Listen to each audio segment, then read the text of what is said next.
Donnie and Dolly. The team is supported by ableauctions.ca. Closing your business? We can help. All of our guests today brought to you by Basant Motors. Hit the road with huge savings at Basant. Stop by their dealership located at 16315 Fraser Highway in Surrey, or check them out online at basantmotors.com. Stanley Cup awarded last night in Las Vegas. If there's there's no better place to win the cup as an opposing team than Vegas. Oh. Like the party's built right in. Party time. Like Party even time. over LA, New York, Vegas, it's built right in. And the Hurricanes had no problem celebrating based on some of the videos on social media last night. Hurricanes over the Golden Knights 3-0 in Game 6. We're joined now by former NHL goaltender, TSN NHL analyst, co-host of Overdrive. He does it all, Jamie McLennan. Jamie, thanks for doing this today. How are you, sir? Not too bad. How you guys doing today? Very good. Very good. So all of the statistics, Jamie, with the Hurricanes are just so impressive. Like they really did steamroll the playoffs for the most part. How impressed were you by what they did, and were you surprised at all this thing didn't go to a seventh game? I was. First, I'll work backwards. I was surprised it didn't get to a seventh game because I thought Vegas was going to have their best opportunity and their best game. And to be honest, I couldn't tell if they did or not because Carolina was too dominant. There was no time or space out there. Carolina was relentless with their forecheck, relentless on pucks, even offensively. When you think that maybe Vegas had a lane to get towards the net, there'd be a stick out of nowhere that would disrupt the play. And when they did get through, Bussi was unbelievable. Now, he got a couple bounces, so one off of Jack Eichel on the back door off the crossbar. Another one that goes on the top of the net and drops down. But you need to have luck when you're playing well. And Bussi was brilliant. You look at Frederik Andersen to get there was great. But for them to only lose 3 games, and I go back to, I have to laugh out loud. Do you remember when Montreal absolutely destroyed them in that first game? Oh, yeah. And Rod Brind'Amour's media after the game, I was on a panel and I was actually laughing out loud because he's like, 8 years, I've never seen anything like that. I've never seen Jacob Slavin play that bad. I've never seen our team not check and get away. He was absolutely honest and dumbfounded. And I kept thinking to myself, okay, well, Carolina's in one. That was the exact opposite because every time you thought there was going to be a little crack in their play, they bounced right back and were able to get to their game plan. And you see every interview on the ice last night, whether it was Jordan Staal or Taylor Hall or Jordan Martinook, all talked about guys buying in, all talk about Rod Brind'Amour and what he brought and how hard he worked for that group. I mean, that is a team that emulates their coach, and they just steamrolled the playoffs. And I'm happy for them. They're a likable group. You see Eric Tulsky, people are talking about analytics versus the eye test. Tulsky's a brilliant guy. I kept thinking, okay, Brandon Bussi, who gets a shutout last night, was pulled off of waivers. Gostisbehere, who I think was the 5th guy they handed the cup to, another efficient signing. You look at some of the moves that were made. Stankoven, you take a big swing and with the Moose, and he decides he doesn't want to stay. And what happens? Stankoven stays and gets a cup. So Taylor Hall signing, people thought maybe Taylor was at the end of his career. He finds a way to find a home there. All of the moves that Carolina made kind of just all fell into line. And Rod Brind'Amour is the kind of the head of that snake. I was very happy for them and to see them win last night. We got to expand on the Brandon Bussi story, Jamie. As you said, claimed off waivers. He made his NHL debut in October. Just everything about this guy. And he's an amazing interview. Last night post-game, just so humble and just pointing to the team entirely. We get these stories in the playoffs of, a long shot guy, maybe not a goaltender, but where does this story rank for you in terms of these players that you see win a cup and it's completely unexpected? Well, I mean, it's right up there because it's the storyline again. Frederik Andersen was the guy, was 12-2 in the playoffs. Yep. So, I mean, unbelievable record. So you're looking at it. He really didn't do anything wrong. I don't know if he was dinged up or he was obviously, struggling with mental health because of Claude Lemieux, all of that type of stuff. it's an unbelievable storyline, and you think about it on so many different levels. Bussi won 31 games for them this year. He was unbelievable. This wasn't, the Jamie McLennan sitting there on the bench for 70 games. Like, this is a guy who was their number one goaltender, and they went to Anderson because of the experience in the playoffs, and it paid off. This is a scenario where when you look at tandem situations, they ended up having to use both goaltenders to get this done, to get this over the line. And it's a good lesson for a lot of teams that, we'll call it, there's 32 teams in the league. There's probably 25 teams that are in a tandem situation outside of the Winnipeg Jets, the Tampa Bay Lightning, the New York Rangers, that type of stuff, that have clear-cut starting goaltenders.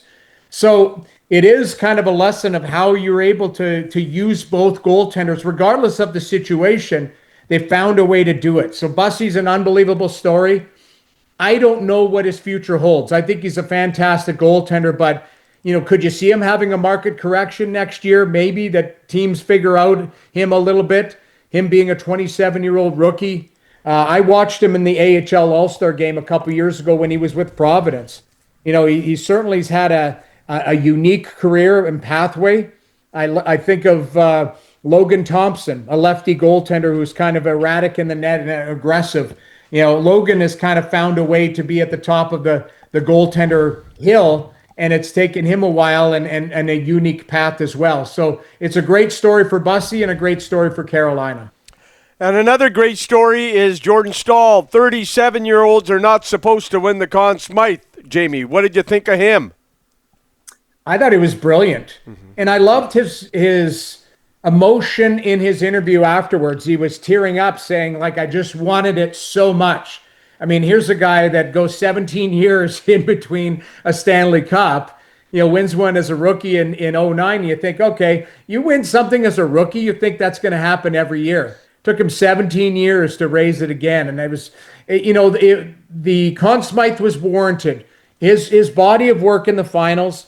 I know Mitch Marner had a bunch of points, and I think there was a lot of people that thought it was just going to be his regardless. It's just a great story, and it's nothing to do more. It's more about Jordan Staal than it is about Mitch Marner, because I think Mitch Marner was fantastic in the playoffs. But I look at it, when Carolina needed somebody, they needed a big goal, a big play, a big face-off. It was their captain that gave it to them. So that is the definition of a Conn Smythe for me. So I have no problem with them giving it to him, and I thought it was well deserved and just another amazing storyline. And another one is Campbell River native Rod Brind'Amour. When you watch him on the bench or last night with the cup, with the players, he just looks like a player's coach. Does he not?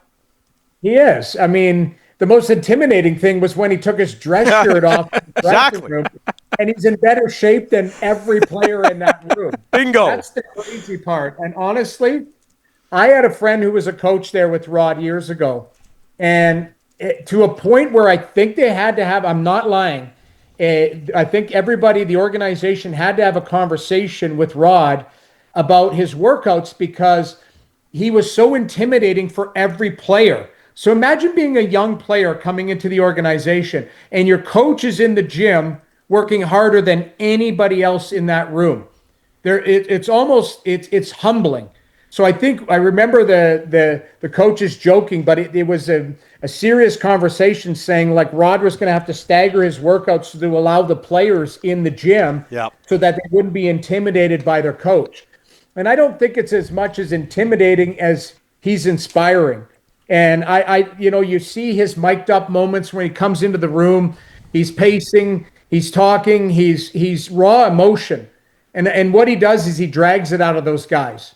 And I think that's what's impressive about Rod Brind'Amour is he's not lying to you. He's just looking you in the eyes and say, I need more from you. You're not working hard enough. You're not doing X, Y, and Z. And I think players respect that. And if you take a look at it, there's a reason why he won as a player and now certainly has won as a coach. He's a brilliant coach and an unbelievable human. So it's a copycat league, Jamie. We see this all the time. The winner and then the other teams try and duplicate it. I don't necessarily know there's one thing the Hurricanes do that's like, oh, yeah, we need to add what they have. what can teams add that the Hurricanes had? I think there's an attitude and a culture. You know, I come back to it, and I use the word likable. They're a likable team. You know, they didn't have these villains. I'm sure there's guys that have had checkered pasts and struggle a little bit here and there, but you know, once they got to Carolina, they all had a defined role. And you know, we're watching Chatfield right there. You know, Chatfield's a good defenseman. Yeah. And you know, people in Vancouver, hey, what happened? Well, he's found a home. And you look at Stankoven, they have to give, you know, they give a lot to get him.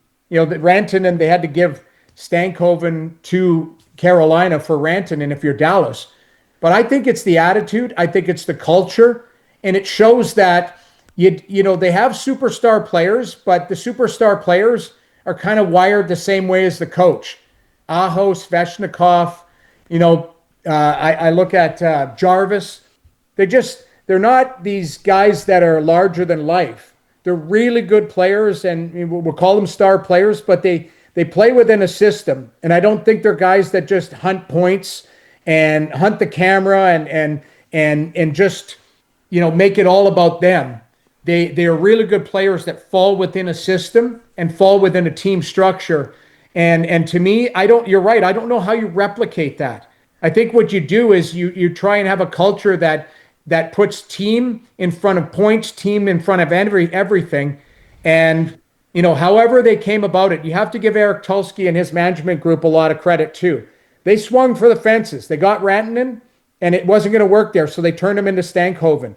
They tried to get better every year, and they didn't give up on the people that were there or run them out of town. This is the one thing that I can think of, and I don't know how you guys will feel about this, but it took that group a long time to get over the line. So people today are saying, is this more like the Washington Capitals? You know, it took Ovi a long time to get over the line. It's possible. You know what? It could come back to, it's very hard to win in the National Hockey League. So if you've got a really good team, instead of blowing it up every summer or laying blame or having to have a body on the tarmac, oh, that guy's got to go because of X, Y, and Z. Maybe it's, hey, let's load up and go back at it again. How many years in a row did Carolina lose in the conference final? And then they finally push through. I think if anything, it gives organizations maybe hope to go, you know, we got a pretty good thing here. We need X, Y, and Z to get over the line, but let's stick with it because we just saw Carolina do it. Very impressive stuff from the Hurricanes. Very impressive stuff from you, Jamie. And I know when you took your shirt off in the locker room, much like Brind'Amour, everyone else was intimidated. Oh, I know. I can tell. Intimidated is the wrong word. Upset. Horrified. Oh, so now it's kind of sounding like what would happen in this room if the exact same thing happened. Yeah, big time. I always joke, when I played in Florida, Gary Roberts would walk into the shower. I'd have to wear a wetsuit up to my neck because I'd be like, I cannot be in the same shower as this guy who's like, there's muscles on top of muscles. So, you know what? Rod Brind'Amour is an intimidating figure right now, and there would be I would never take my shirt off around Rod. That's fair. That's fair. And I think you're in the majority on that. Jamie, thanks for this. Appreciate it. We'll talk to you in a couple weeks. Thanks for having me.